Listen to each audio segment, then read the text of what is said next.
우리가 계속해서 에스더서를 보고 있는데요.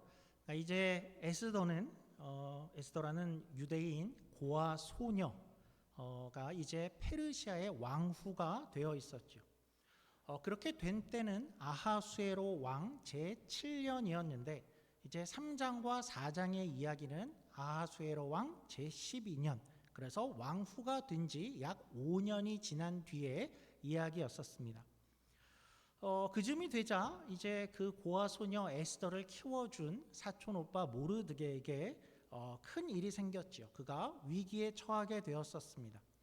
하만이라는 총리에게 절하지 않았다라는 이유로 그만 아니라 온 민족이, 유대인이 진멸될 그런 위기에 처하게 되었었습니다. 아니, 이 일이 어떻게 이렇게 커졌는가 하는 것을 우리가 지난 시간에 좀 살폈었죠. 그래서 우리가 바라봐야 하는 것은 이 일이 단지 개개인 간의 어떤 반목이나 원한으로 나타나는 그런 일이야 하는 것 이상에 사실은 긴 역사 가운데에서 이 대립이 다시 여기 돋아올랐구나 하는 것을 우리가 발견할 수 있었고, 또한 그렇다고 해서 그것이 어떤 오래된 민족 간의 갈등이었어, 민족 간의 문제구나 하는 것도 사실은 넘어서는데, 우리가 보는 것은 긴 역사 속에서 어떻게 하나님의 백성을 향한 공격이, 하나님의 백성을 없이 하려는 그러한 세력이 이렇게 나타나는가. 그리고 사실은 그 전에 끊어냈어야 하는데 끊어내지 못한 그 대적 세력이 이렇게 나타난 것으로 우리가 살펴볼 수 있었죠. 그래서 그 세력은, 이제 공격하는 세력은 하나님의 백성을 향한 대적, 이렇게 우리가 보게 되는데, 이 세력은 참 강력했죠. 위협적이고 또 재빨랐고 또 지혜로운 모습까지 이렇게 강조되어 있었습니다. 사실 대적이 좀 멍청하고 또 느리고 게을러야 우리가 편한 법인데, 이 대적은 우선 너무나 재빨랐죠. 얼마나 빠른가 하니까, 내가 이제 모르드게를 향해서 또 유대인을 전부 진멸하겠어, 그렇게 결정하자마자 사람들을 모아서 정말 진멸할 날을 부르를 던져서, 부르는 제비였죠. 제비를 뽑아서 그 날짜를 바로 확정하죠. 굉장히 결단력 있고 재빨랐습니다. 그리고 그는 또 지체하지 않고 왕에게 바로 나아갔죠. 그리고 이제 다 죽이겠다라고 결정하고 제비를 이렇게 뽑은 날이, 그 날이 1월인데 모든 절차를 다 진행하고 또 전국에 조서를 내리게 되는 그날은 또 언제인가 하면 우리 3장 12절을 보죠. 3장 12절입니다. 첫째 달 13일이죠. 그러니까 그 날이 1월 13일이랍니다. 그러니까 모든 일이 진행되는데 겨우 10일밖에 안 걸린 것이죠. 그러니까 하나님의 백성을 공격하고 또 위협하는 세력은 이렇게 무시무시한 그러한 것이죠. 또 이 세력은 매우 지혜로웠습니다. 지혜롭게까지 했죠. 그러니까 진실과 거짓을 교묘하게 섞어가면서 이야기하는 것을 볼 수 있습니다. 가장 진실일 것 같이 들리는 이야기는 어떤 이야기라 그러죠? 그러니까 진실만 말해서는 별로 진실같이 안 들리는데, 진실과 거짓을 교묘히 적당히 섞은 것이 가장 사실같이 보인다라는 말이 있죠. 바로 그 작전인데요. 3장 8절입니다. 하만이 아하수에로 왕에게 아뢰되 한 민족이 왕의 나라 각 지방 백성 중에 흩어져 거하는데 그 법률이 만민의 것과 달라서 왕의 법률을 지키지 아니하오니 용납하는 것은 왕에게 무익하니이다. 여기서 보면 유대인들이 각 지방에 흩어져 있다라는 것은 사실입니다. 그 법률이 만민의 것과 다르다라는 것은, 그것이 율법을 말하는 것이라면 또 어느 정도는 맞습니다. 그런데 이 민족이 왕의 법률들을 지키지 않는다라는 것은 사실은 거짓입니다. 그러니까 유대인들은 어떻게 살고 있었냐 하면 디아스포라라고 이렇게 흩어져 살면서도 그들은 물론 모세의 율법과 또 제사, 예배를 가지고 있지만, 그러나 어느 곳에서나 그 현지의 법들을 지키면서 살도록 되어 있었습니다. 그래서 이들은 또 이 나라의 국민으로 무익하다 얘기하는데 그렇지 않죠. 왕에게 무익하다 하는 것도 하만의 거짓이죠. 특히 우리 2장에 어떤 사건이 있었죠? 모르드게는 2장에서 모르드게가 공직에서 일하고 있구나 하는 것을 우리가 발견할 수 있었고, 또 더구나 왕의 생명을 구한 일이 있었죠. 그러니까 왕의 암살 의도를 알아차렸고 왕을 구한 적까지 있습니다. 그러니까 왕에게 무익하다 하는 것은 분명히 말이 되지 않죠. 특히 이 하만은 어떻게 교묘한 모습을 보이냐 하면 이 해로운 민족이라고 이야기하면서 이 민족이 어떤 민족인지를 이야기하지 않고 있습니다. 사실은 끝까지 이야기를 하지 않습니다. 그러니까 어쩌면 이야기를 듣다가 왕이 궁금했겠죠. 아니 그래서 그 민족이 어떤 민족이란 말이냐? 그러니까 물을 타이밍이 있었을 것 같은데 하만은 그런 틈을 주지 않은 것 같습니다. 바로 말을 이어가는데 매우 매혹적인 제안을 던지지요. 너무나 간교한데요. 우리 9절입니다. 3장 9절입니다. 어떤 제안이죠? 왕이 옳게 여기시거든 조서를 내려 그들을 진멸하소서. 내가 은 1만 달란트를 왕의 일을 맡은 자의 손에 맡겨 왕의 금고에 드리리다 하니, 그러니까 내가 1만 달란트를 드리겠습니다 라고 하죠. 아주 매력적인 제안입니다. 그러니까 뭔가 많은 돈을 드리겠습니다 라고 하는 것 같지요. 하만은 매우 부자였던 것 같습니다. 어떻게 그렇게 되었는지는 모르지만 총리의 돈도 많은 아주 유력한 자였던 것 같죠. 그런데 우리가 이 돈의 양을 좀 보면, 그러니까 이 돈을 마련하는 것은 사실 이 사람의 개인 통장에서 나오는 것이라고는 우리가 생각하기가 어렵습니다. 왜냐하면 돈이 그러니까 많아도 너무 많은 돈이기 때문에 그렇습니다. 은 1만 달란트라고 하는데 이것은 어느 정도일까요? 우리가 신약 성경에 가면 신약 성경에도 달란트 비유라는 것이 나오죠. 그러니까 거기서는 물론 금이기도 하지만 거기서 금 5달란트, 2달란트, 1달란트를 받아서 각자 가서 사업을 하고 장사를 하는 그런 이야기가 있죠. 달란트라는 단위는 우선 무게 단위입니다. 1달란트는 얼만큼이냐 하면 1달란트는 34kg입니다. 그러니까 상당하죠. 우리가 마트에 가면 40파운드 정도 되는 쌀 한 포대가 있는데 그거 2개 정도가 되는 금덩어리라는 뜻입니다.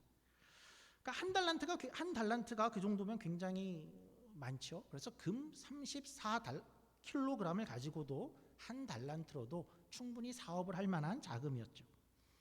여기는 은이 1만 달란트라 그럽니다. 1달란트가 34kg이니까 은 1만 달란트는 은 340톤을 주겠다라는 뜻입니다. 그러니까 몇 톤짜리 트럭으로 하면 막 몇백 대 되겠죠. 당시 페르시아가 그 전 제국에서 각 곳에서 세금과 조공으로 받는 양이 은으로 생각하면 1년에 받는 양이 10,000달란트에서 한 14,000달란트 정도 되었다라고 합니다. 하만은 이걸 어떻게 왕에게 줄 수 있다라고 이야기하는 걸까요? 사실은 그에게 어떤 계획이 있었던 게 분명하죠. 전국에 이제 펼쳐질 조서를 보면 알 수 있는데요. 우리 3장 13절입니다. 이에 그 조서를 역졸에게 맡겨 왕의 각 지방에 보내니 12째 달 곧 아달월 13일 하루 동안의 모든 유다인을 젊은이, 늙은이, 어린이, 여인들을 막론하고 죽이고 도륙하고 진멸하고 또 그 재산을 탈취하라 하고, 뭐죠? 유대인을 죽이고 그들의 재산을 탈취하려는 그런 계획이 있었던 게 분명하죠. 사실 우리가 이 유대인과 오늘 하만의 이 이야기를 보고 있으면 자연스럽게 좀 현대사에서 마음에 떠오르는 한 인물이 있습니다. 누구일까요? 유대인을 전부 진멸하려던 또 한 사람이 있었죠. 이 사람도 한국 발음으로는 히읗으로 시작하는데요. 히틀러죠. 그러니까 히틀러와 하만은 생각보다 굉장히 비슷한 점이 많습니다. 그러니까 단지 유대인을 말살하려고 했어 하는 그 면만 비슷한 게 아니라 동기도 꽤 비슷합니다. 그러니까 히틀러가 왜 그렇게 유대인을 경멸하고 죽이려고 했을까? 그러니까 세간의 어떤 이유들이 알려지기를, 그러니까 우선은 히틀러에게 어떤 개인적으로 어떤 유대인에 대한 나쁜 경험들이 있었다라고 합니다. 그러니까 어머니가 바람을 피운 상대가 유대인이었다라는 이야기도 있고, 또 자신이 좋아하던 여성이 유대인과 결혼을 했다. 그러니까 그런 개인적인 어떤 사건들이 히틀러에게 있어서 이렇게 증오를 촉발시켰다라는 이야기들이 있죠. 그런데 또한 히틀러가 단지 그런 것으로 유대인을 그렇게 경멸한 것은 아니고 또한 큰 이유로는 유대인들이 독일에서 가진 경제권들, 유대인들이 돈과 독일에서 경제권을 가진 것을 탐탁치 않게 여기고 있어서 그 경제권을 뺏어오는 목적으로 유대인을 공격하기 시작했다라고 하죠. 그러니까 이렇게 보니까 하만하고 굉장히 비슷하죠. 개인적인 모르드게를 향한 개인적인 분노, 그리고 이 사건으로 유대인들의 재산까지 노릴 수 있는 그런 모습까지 굉장히 비슷합니다. 그러니까 이런 경제적인 제한이 그 당시 아하수에로 왕에게는 굉장히 혹한 제한이 되었던 것 같습니다. 우리가 알기로 이제 그 얼마 전에 아하수에로 왕은 아주 큰 그리스와의 전투에서 패하고 돌아왔죠. 그러니까 국고가 거의 비었을 것입니다. 또 이후에 국내 건설 사업에 굉장히 박차를 가하고 있었다라고 하는데 갑자기 이렇게 1년치가 넘는 그 세금과 조공이 추가로 들어올 수 있다면 그 왕에게 굉장히 매력적이었을 것입니다. 그게 큰 이유였을까요? 아하수에로는 진멸할 민족이 그래서 누구라고를 끝까지 묻지를 않습니다. 아마도 생각기를 제국의 골치 아픈 어떤 이들이 있는데 그들을 처리하는 거겠지. 국고를 다시 채울 수 있다고 진행해. 그렇게 된 것이죠. 우리 3장 15절입니다. 역졸이 왕의 명령을 받들어 급히 나가매 그 조서가 도성 수산에도 반포되니 왕은 하만과 함께 앉아 마시되 수산성은 어지럽더라. 도성 수산성의 조서가 아마 가장 먼저 가까우니까 가장 먼저 발표가 되었겠죠. 그리고 왕의 모습은 어떻습니까? 왕은 하만과 함께 앉아 마시되 무슨 생각이었을까요? 왕은 즐거웠을까요? 돈에 대한 기대였을까요? 반면에 성은 어땠다 그러죠? 성은 어지러울 수밖에 없죠. 어떤 국가적인 조서가 이렇게 발표가 되었는데 그 조서의 내용이 뭐라 그러죠? 이제 어떤 한 날이 정해졌어. 그날 하루는 너희가 눈에 보이는 대로 나가서 유대인들을 다 죽여도 된다라는 것. 지금 우리 동료로 일하고 있는 사람 중에 유대인이 있고 같이 이웃에 살고 있고 아이들은 학교를 같이 다니는 학부모인데 어느 날 이들을 다 죽이라는 것입니다. 상상이 잘 안 되죠. 그러니까 어수선했을 것이 분명합니다. 그런데 우리가 생각을 좀 해보면 정말 이런 일들이 역사 속에서 일어날 수 있는 일들이었을까요? 성경이 그냥 좀 과장으로 쓴 이야기가 아닐까요?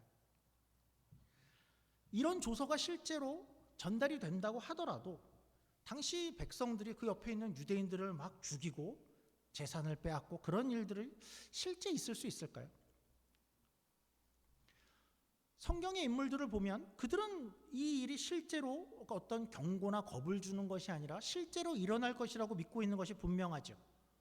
우리가 4장 지난주에 살폈듯이 이 조서에 대한 반응으로 모르드게는 옷을 찢고 부르짖고 있고 애통하기 시작했고 많은 유대인들이 다 애통하고 죄를 뒤집었으니까 수 많다라고 얘기했습니다.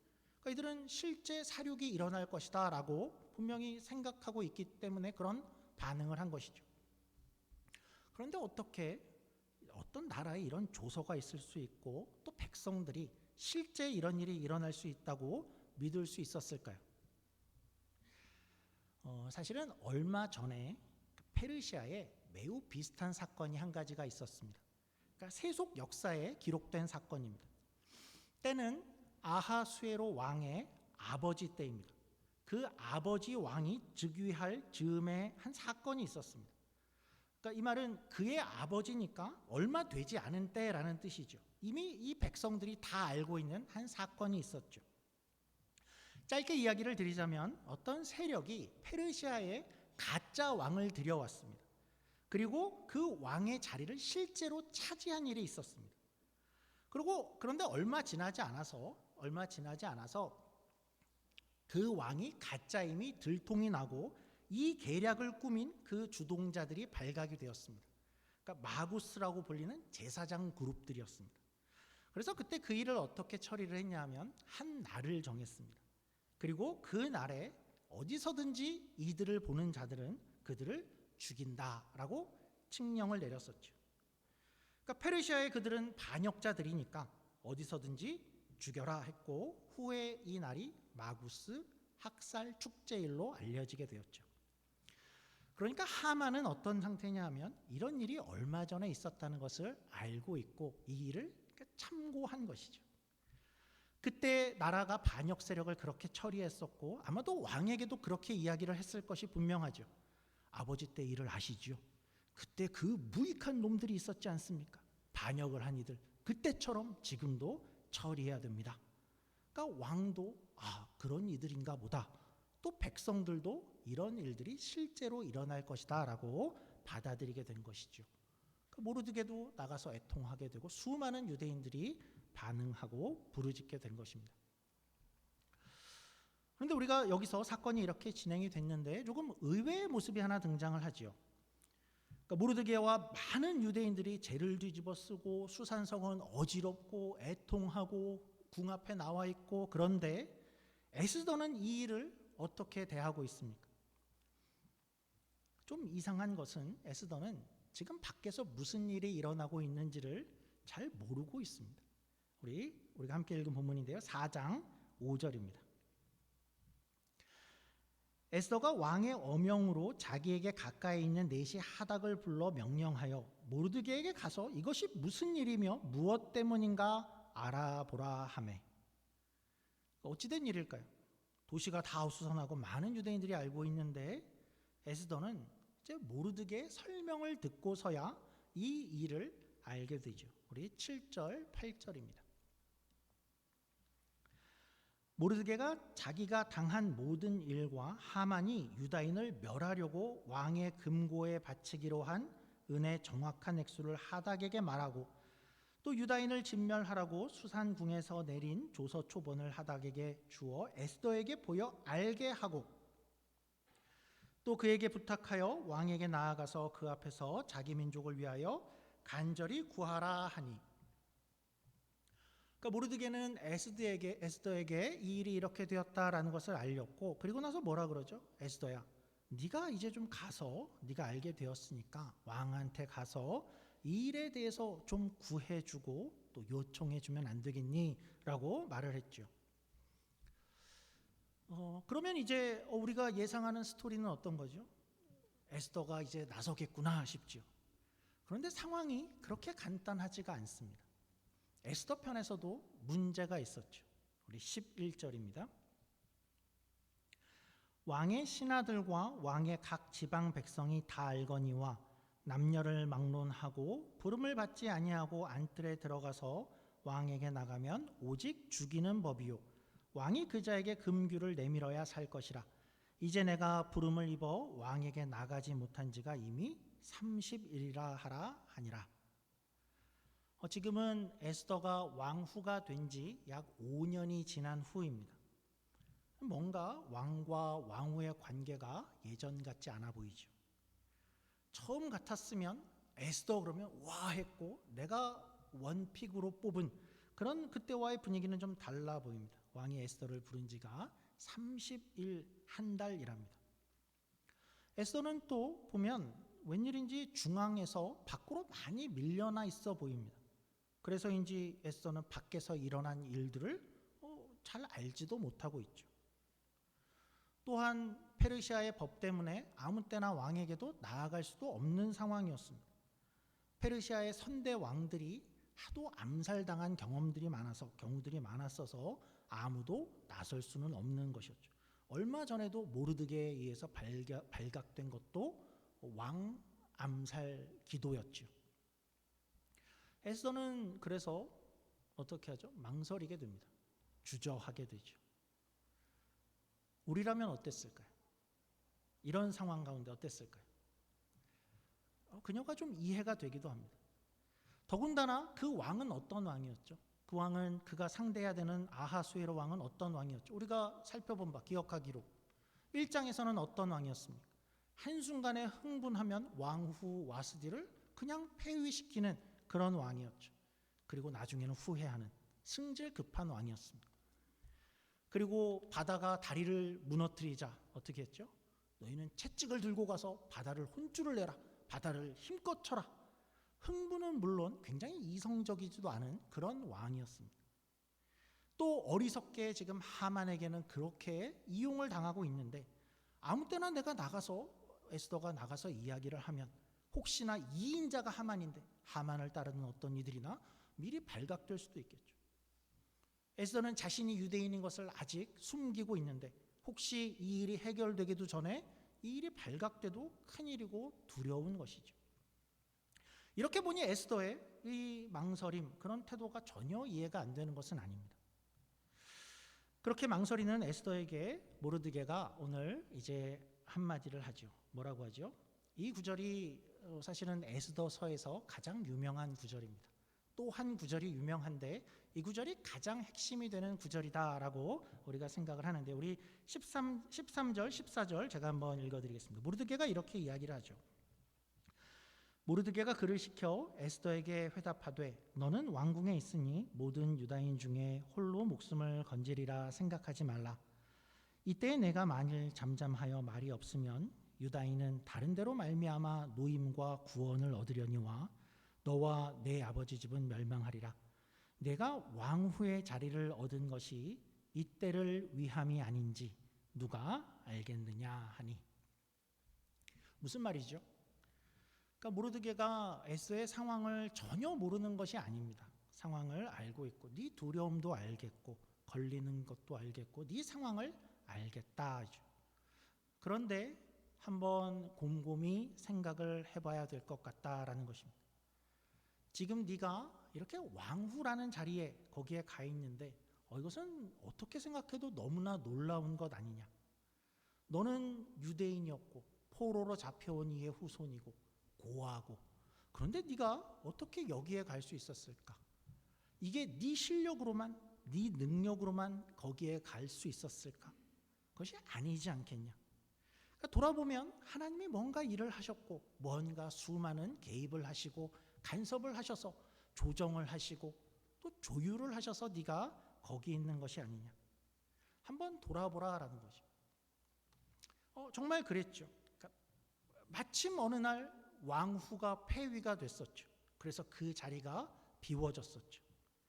마침 또 왕이 그리스에게 크게 지고 와서 위안이 필요한 상태였고, 그래서 왕후 경연 대회라는 그런 대회가 마침 열리게 되었었고, 또 페르시아 전역에서 400명이 뽑혀 오는데 거기에 선택되어 온 그런 과정들이나, 거기까지는 또 모르겠는데 그 모인이들이 다 얼마나 아름다운 미인들이었을 텐데 내시에게도 제일 눈에 띄게 되어지고 또 결국 왕에게도 특별한 은혜를 받은 것이, 그것이 다 네가 혼자 한 것일까?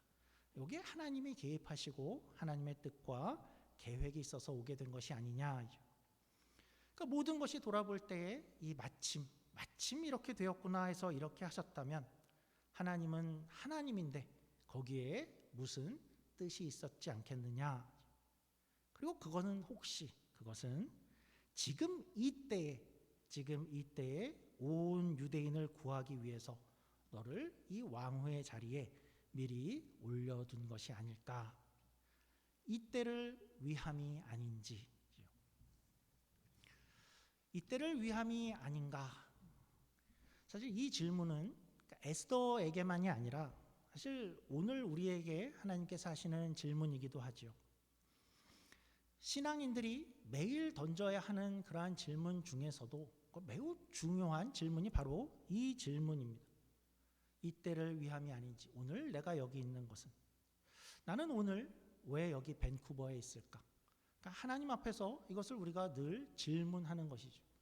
하나님은 무슨 이유가 있어서 나를 이 교회에 있게 하셨을까? 왜 나를 직장과 또 이 이웃과 이 사람들 가운데에 있게 하셨을까라는 그러한 질문들이죠. 이건 그냥 내가 다 선택하고 내가 결정해서 이렇게 된 것뿐입니다. 하나님과는 상관없습니다. 그럴까요? 신앙인들은 이렇게 믿지요. 하나님께서 분명히 뜻이 있고 계획이 있으셔서 우리의 마음과 우리의 상황들을 주관하시기도 하고 또 우리 외부에 있는 다른 사람들의 마음들과 다른 사람들의 상황들을 또 주관하셔서 마침내 오늘 내가 여기 있는 것은, 그것은 하나님께서 뜻한 바가 있어서 여기에 두신 것이 분명하다. 우리 신앙인들의 믿음이죠. 제가 여기 이 교회의 목사로 있는 데에도 분명히 이유가 있을 것 같습니다.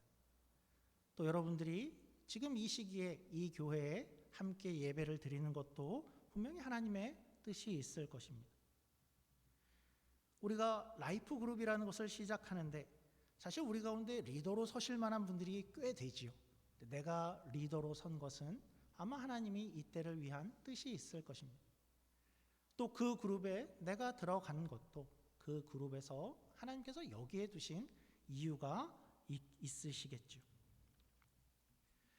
하나님께서는 또 돌아보면 우리에게 많은 것을 허락하셨죠. 이제껏 건강을 이만큼 허락하신 이유, 또 어떤 배움을 허락하신 이유, 은사를 주신 이유, 이런 직분을 허락하신 이유, 이런 사람들을 알게 하고 만나게 하신 이유, 내가 어떤 성공을 하게 된 어떤 이유, 이런 많은 것을 허락해 주신 데에는 하나님의 이때를 위함이 아닌가 하는 그런 질문이죠. 우리가 이런 질문을 하나님 앞에서 또 우리 상황 가운데서 계속해서 던진다면 하나님은 분명히 우리에게 어떤 마음을 주실 것입니다. 그리고 그것을 또 순종하기를 원하시겠죠. 그런데 그 순종은 생각보다 쉽지가 않습니다. 우리가 에스더를 봐도 그렇죠. 이렇게 하면 제일 좋은데 너무나도 어려운, 결단하기 어려운 상황은 분명히 존재하죠. 내가 다른 결정을 해도 다들 이해할 만한 상황이 우리에게는 늘 존재하는 것입니다. 근데 우리가 다시 한번 또 에스더의 그 상황, 그 마음들을 또 돌아보고 또 우리가 있는 상황 가운데에 하나님의 마음을 헤아려 본다면 이때를 위해서 하나님께서 나를 여기에 두신 그 이유가 무엇일까 하는 것을 다시 한번 고민케 되고 그 하나님의 음성에 이제 순종할 때가 되었구나라는 마음을 갖게 되죠. 오늘 우리가 한 주간 살아가시면서 이런 질문들을 계속 던질 수 있으면 좋을 것 같습니다. 내가 오늘 또 이 자리에 또 여기에 이 가운데 있게 된 것은 그냥 내 결정과 우연으로 이곳에 있는 것이 아니라 하나님이 뜻하신 바가 있고 또 계획이 있을 터인데 이때를 위한 하나님의 뜻은 무엇일까 하는 것을 고민해 보시고 또 그것에 순종해 보는 그런 한 주간이 되시기를 주님의 이름으로 축원합니다. 기도하겠습니다. 하나님 아버지 감사합니다. 하나님 오늘 또 한 주간 살면서 이때를 위함이 아닌지 나를 이곳에 두시고 이곳에 보내시고 또 이 교회의 남성 성도로 여성 성도로 청년으로 또 찬양팀으로 또 어떤 직분자로 이곳에 있는 것이 하나님의 어떤 뜻이 있는가 하는 것을 우리가 궁금해하고 또 알아갈 수 있는 그렇게 질문하는 한 주간이 되어지고 우리의 인생이 되어지기 원합니다.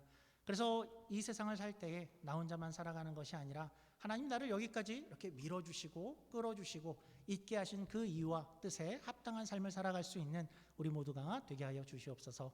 감사하며 예수님 이름으로 기도드립니다. 아멘.